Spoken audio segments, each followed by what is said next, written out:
Saudara dan saudariku yang terkasih, saya Pater Dismas. Selamat datang kembali di channel Menjelaskan Imanmu. Jika Anda adalah orang baru, maka selamat datang. Dan Anda sedang menonton channel Menjelaskan Imanmu.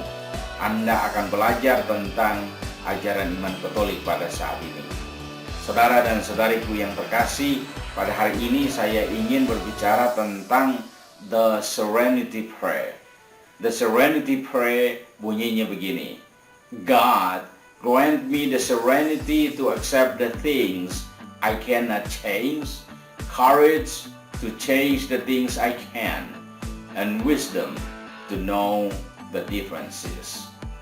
Terjemahannya begini, saudara dan saudariku yang terkasih.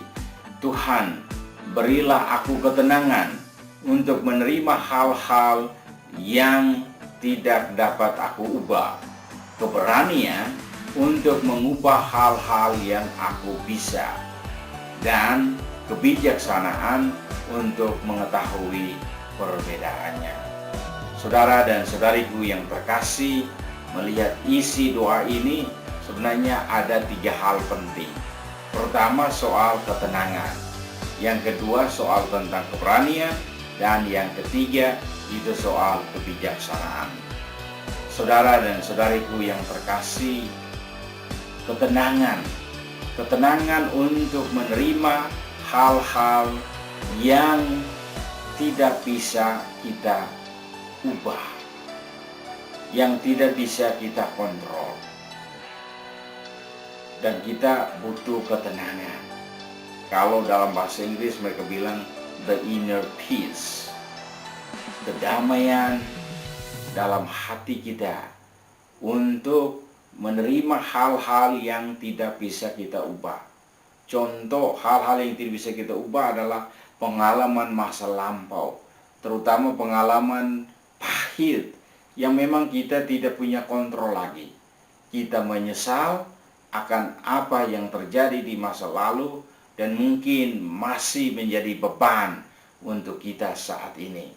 Atau juga mungkin mengalami masalah-masalah yang sudah terjadi tapi masalah orang lain.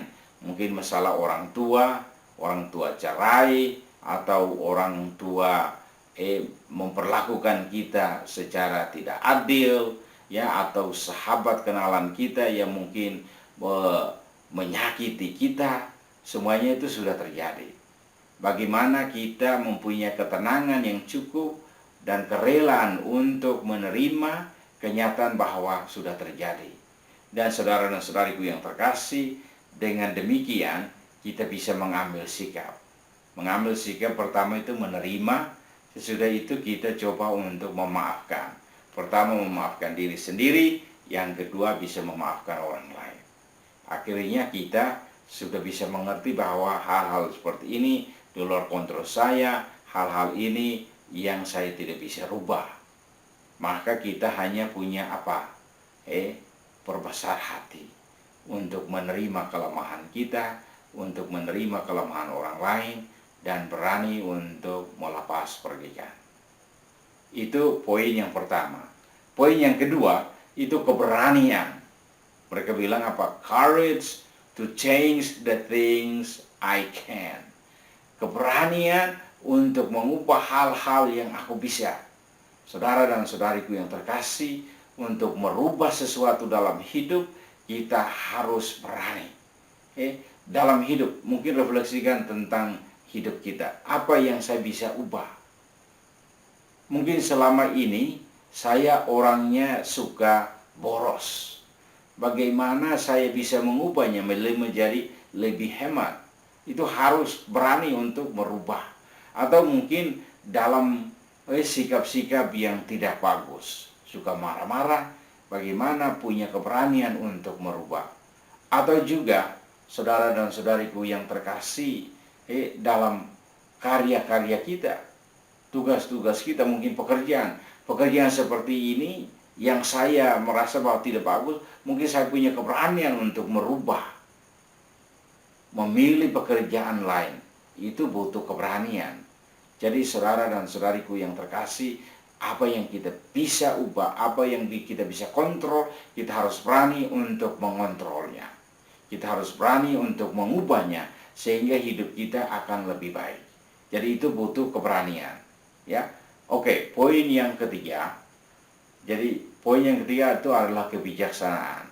Dia bilang wisdom to know the differences.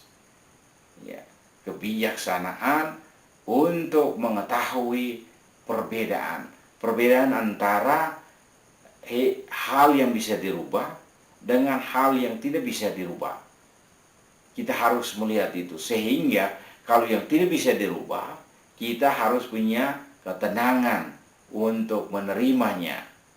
Kemudian untuk hal yang bisa dirubah, kita harus punya keberanian untuk merubahnya.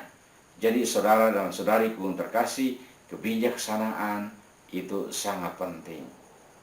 Sehingga orang harus menemukan kebijaksanaan. Dan kebijaksanaan ini saudara dan saudariku yang terkasih bisa berkembang, bisa bertumbuh jika kita mempunyai ketenangan, keberanian, sehingga saudara dan saudariku yang terkasih kita bisa untuk memilih mana yang baik dan mana yang tidak baik. Itu butuh kebijaksanaan. Dan kebijaksanaan ini bertumbuh perlahan dalam diri kita.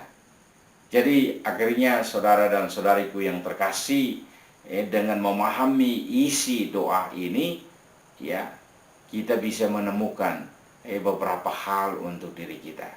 Jadi pertama sekali menemukan hal yang sudah terjadi dan mungkin kesalahan kita harus punya ketenangan, sudah itu keberanian untuk memaafkan diri kita, memaafkan orang lain. Kemudian yang berikut adalah bahwa berani untuk merubah hidup kita sehingga hidup kita menjadi lebih baik. Dan yang ketiga adalah bijaksana. Semoga kita mempunyai kebijaksanaan yang bisa memilih antara keduanya, baik dan buruk. Dan kita akhirnya untuk bisa tidak melakukan apa yang buruk dan keberanian untuk melakukan hal yang baik.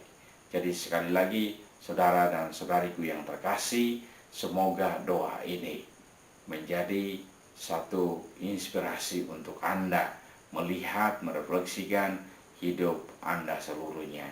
Sekali lagi doanya bunyinya begini: Tuhan, berilah aku ketenangan untuk menerima hal-hal yang tidak dapat aku ubah, keberanian untuk mengubah hal-hal yang aku bisa, dan kebijaksanaan untuk mengetahui perbedaannya. Akhirnya saudara dan saudariku yang terkasih, terima kasih banyak untuk waktu Anda. Semoga Tuhan memberkati Anda.